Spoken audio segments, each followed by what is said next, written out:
కేటుకే చుట్టుపక్కల పోలీసులు వెతుకుతున్నారు. ప్రతి చోట పోలీసులు వెతుకుతున్నారు సీసీటీవీలో కనిపించిన బైక్ కోసం.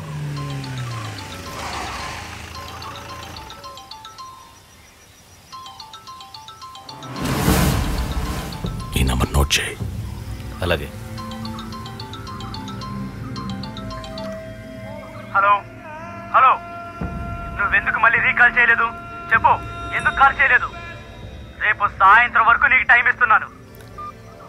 షైన్తో బైక్ మీద ఉన్నవాడు వీడే అయి ఉండాలి. ముందు వీడిని పట్టుకోవాలి. అలాగైతే ముందుగా వీడిని పట్టుకోవాలి, అందరినీ పట్టుకోవాలి. ఇక్కడికి దగ్గరలో ఏదైనా మసీదు ఉందా? మసీదు ఇక్కడే పక్కన ఒకటి ఉంది, 2 కిలోమీటర్స్ అవతల. ముందు నేను అక్కడికే వెళ్లేవాడిని. తర్వాత ఈ కాలికి దెబ్బ తగలడం వల్ల నేను ఇంట్లోనే ఉండిపోయాను అలెక్స్. ఆ తర్వాత 5 కిలోమీటర్ల అవతల శ్రీకాకుళం పక్కన ఒక మసీదు ఉంది. ఏమిటి విషయం? అంటే వాడు ఫోన్ చేస్తున్నప్పుడల్లా ప్రతిసారి బాంగ్ వినిపిస్తూ ఉంది. నా అనుమానం ఏంటంటే ఈ 2 మసీదులకి మధ్య వాడు ఎక్కడో అక్కడ ఉండాలి. రేపు సాయంత్రంలాగా వాడిని మనం పట్టుకోవాలి, లేదంటే చాలా ఇబ్బంది అవుతుంది. ఏదైనా పబ్లిక్ బూత్కి వెళ్ళి ఆ నెంబర్ దొరికే వరకు కాల్ చేస్తూనే ఉండండి. మిగతాది నేను చూసుకుంటాను. వస్తానమ్మా. సరే నాన్న. ఎవరు వాడు?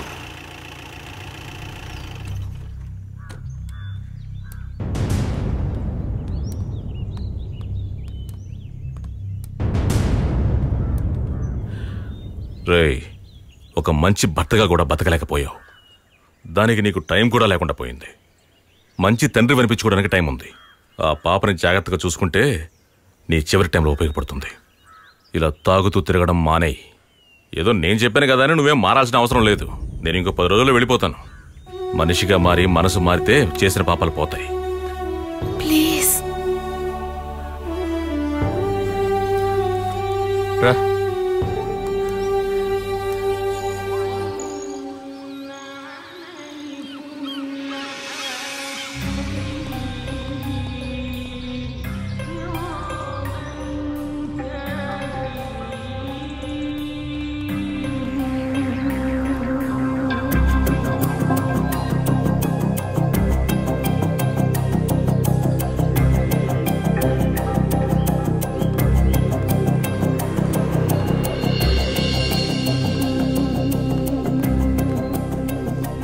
ఏమైంది? మన అబ్బాయి స్కూల్లో చదివే వాళ్ళు ఎవరు ఈ ఏరియాలో లేరు. సరే, మనమైతే ఇంకో మసీద్ దగ్గరికి వెళ్దాం. రండి, పండెక్కండి.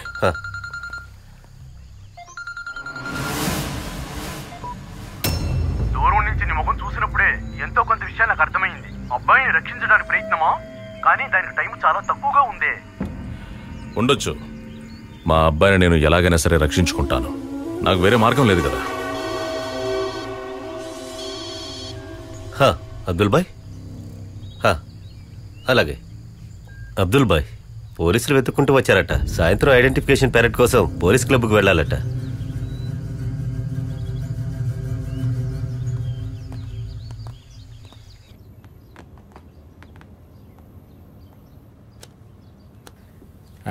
అతను పిలవండి. అలెక్స్,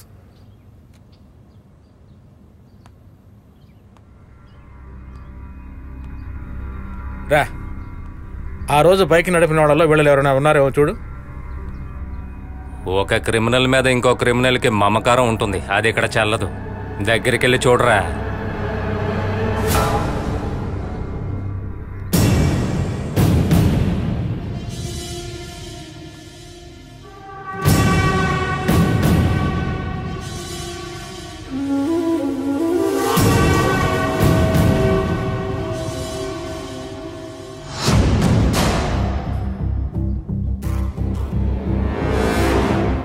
వీళ్ళెవరు?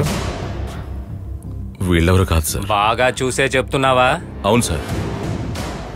సరే వెళ్ళు.